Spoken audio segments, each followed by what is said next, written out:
ہمارے چینل میں خوش آمدید۔ تو چلیے شروع کرتے ہیں آج کی کہانی۔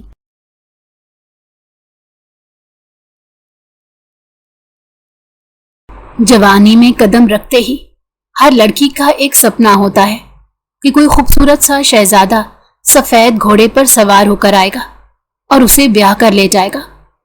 کچھ خوش نصیب لڑکیوں کے یہ خواب پلک جھپکتے ہی پورے ہو جاتے ہیں، تو کچھ کے لیے میرج لائف کسی بھیانک خواب سے کم نہیں ہوتی، اور وہ دوسری ہی قسم کی لڑکیوں میں شامل تھی جس کے دل میں سہاگ کی سیج پر نہ کوئی ارمان اٹھے تھے اور نہ ہی اپنے ہونے والے شوہر حنان کے لیے کوئی جذبات جاگے تھے، کیونکہ یہ اس کی پہلی سہاگ رات نہیں تھی۔ وہ تو بہت پہلے اپنے تمام جذبے اپنے پہلے شوہر عدنان کی موت کے ساتھ ہی دفن کر چکی تھی، اور یہ حادثہ اس کی زندگی سے ساری مسکراہٹیں لے کر چلا گیا۔ مگر اس حادثے سے پہلے وہ بھی ایک عام لڑکی کی طرح شادی کے خیال سے گلنار ہونے لگتی تھی، کیونکہ اس کا نصیب عدنان کے ساتھ جوڑا تھا جس نے ساری دنیا سے لڑ کر اس سے شادی کی تھی۔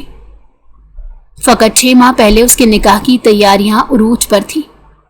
وہ ہواؤں میں اڑ رہی تھی کہ اسے عدنان جیسا جیون ساتھی ملا ہے۔ عدنان بھی خوشی سے چہکتے ہوئے اسے بار بار کہتا، دیکھنا شادی کتنی دھوم دھام سے ہوگی ہماری، ایک دنیا دیکھے گی۔ تو سعدیہ کو لگا وہ دنیا کی خوش قسمت ترین لڑکی ہے، مگر قسمت کے کھیل نرالے ہوتے ہیں۔ عین شادی کے دن عدنان کا پراسرار روڈ ایکسیڈنٹ ہو گیا اور وہ موقع پر ہی دم توڑ گیا۔ وہ دلہن بنی اس کی راہ ہی تکتی رہ گئی اور وہ خود منو مٹی تلے جا سویا۔ لیکن اس سانحہ پر سعدیہ کو منحوس قرار دے کر ساری برادری میں بدنام کر دیا گیا۔ اسے انتہائی تلخ جملے سننے کو ملے کہ وہ شادی کی پہلی رات ہی اپنا شوہر کھا گئی۔ اس کے بعد وہ کون سا تانا نہیں تھا جو اسے سننے کو نہ ملا۔ اسے تو لگا تھا اس کی زندگی مکمل طور پر ختم ہو چکی ہے، لیکن پھر اسے جینے کی طرف نہ صرف گھسیٹ کر لایا گیا بلکہ اس کا نکاح حنان سے کرنے کا فیصلہ کیا گیا، جو اس کے لیے کسی سزا سے کم نہیں تھا، کیونکہ حنان دیوانہ تھا اور ایک دیوانے سے شادی کا خیال بد سے بدترین حالات میں بھی وہ سوچ نہیں سکتی تھی۔ پہلی شادی کے ختم ہونے کا دکھ ابھی ختم نہیں ہوا تھا۔ وہ ابھی اپنے شوہر عدنان کی ناگہانی موت سے سنبھلی نہیں تھی کہ کچھ ماہ بعد زلیخا بیگم نے سعدیہ کو اپنے دوسرے بیٹے حنان کے نکاح میں دے دیا۔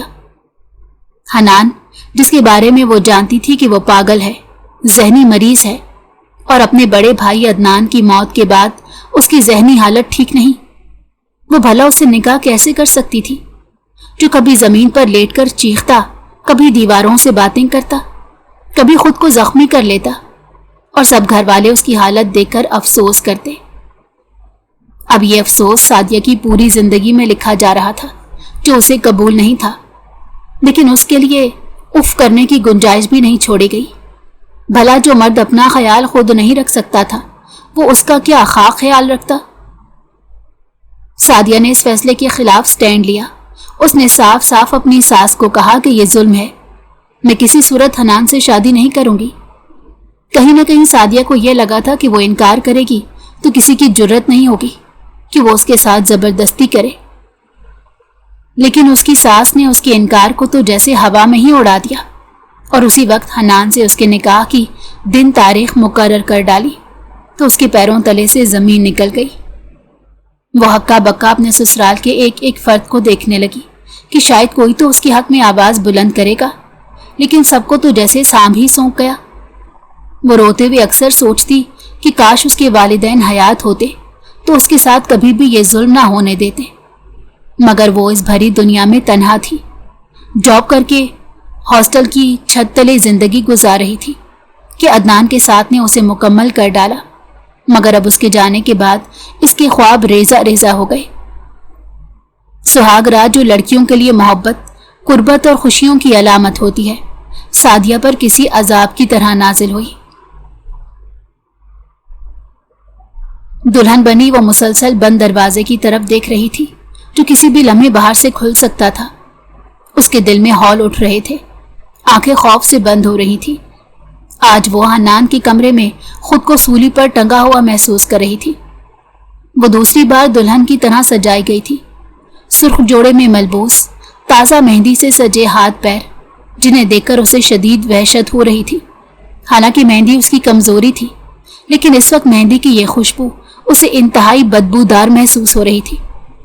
اس کا دل زور زور سے دھڑک رہا تھا، آنکھوں میں نمی تھی، اور اس کا جسم آنے والے لمحات کا سوچ کر ہولے ہولے لرز رہا تھا کہ اچانک دروازہ زور سے کھلا۔ اس کی ساس زلیخا بیگم اندر داخل ہوئی۔ اس نے گھونگھٹ کی اوٹ سے ان کی طرف دیکھا تو زلیخا بیگم کے چہرے پر اسے عجیب عیاری دکھائی دی۔ آہستہ آہستہ چلتی وہ سعدیہ کے قریب آئیں اور چپ چاپ اسے گھور گھور کر دیکھنے لگی۔ سعدیہ خود کو یوں کسی کی نظروں کے حصار میں دیکھ کر بے چین سی ہو گئی۔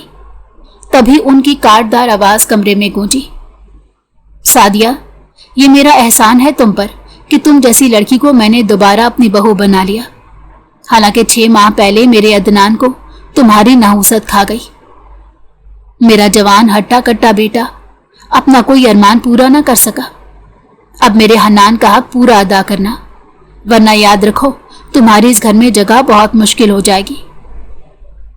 وہ تو اپنی بات کر کے خاموش ہو گئی، لیکن سعدیہ کے اندر ایک بھونچال برپا ہو گیا۔ ان کے جملے کسی زہریلے تیر کی طرح سعدیہ کو اپنے سینے میں اترتے محسوس ہوئے تو اس کی آنکھوں سے آنسو بہہ نکلے، دل کی دھڑکن اور تیز ہو گئی۔ وہ ابھی کچھ کہنے ہی والی تھی کہ سامنے دروازے میں کھڑے حنان کو دیکھ کر چونک گئی۔ الفاظ اس کی زبان پر چپک گئے اور پورے جسم میں خوف کی لہر دوڑ گئی۔ زلیخا بیگم نے پیچھے مڑ کر دیکھا اور پھر حنان کو اندر آنے کا اشارہ کیا تو وہ کسی بچے کی طرح چھلانگے مارتا ہاتھوں میں گڑیا پکڑے دروازے سے اندر داخل ہوا۔ اس کے یوں اندر داخل ہونے پر سعدیہ پلکیں جھپکانا بھول گئی۔ وہ بچوں کی طرح مسکراتا ہوا ایسے آیا جیسے کوئی ننھا بچہ پہلی بار من پسند کھلونا دیکھ کر مچل جاتا ہے۔ یہ میری دلہن ہے نا، میری دلہن؟ وہ آنکھیں پٹ پٹاتا سعدیہ کی طرف انگلی کا اشارہ کر کے بولا تو سعدیہ کی کیفیت ایسی تھی کہ جیسے کاٹو تو بدن میں لہو نہیں۔ اس کا دل برا ہو گیا۔ ہاں ہاں حنان، یہ تیری دلہن ہے، اس میں کوئی شک تھوڑا ہی ہے۔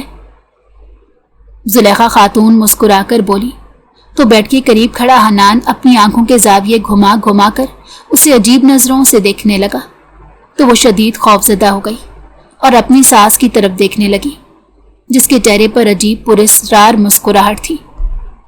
اچھا اب میں چلتی ہوں، تم اپنی دلہن کے پاس ہی رہنا، ٹھیک ہے نا؟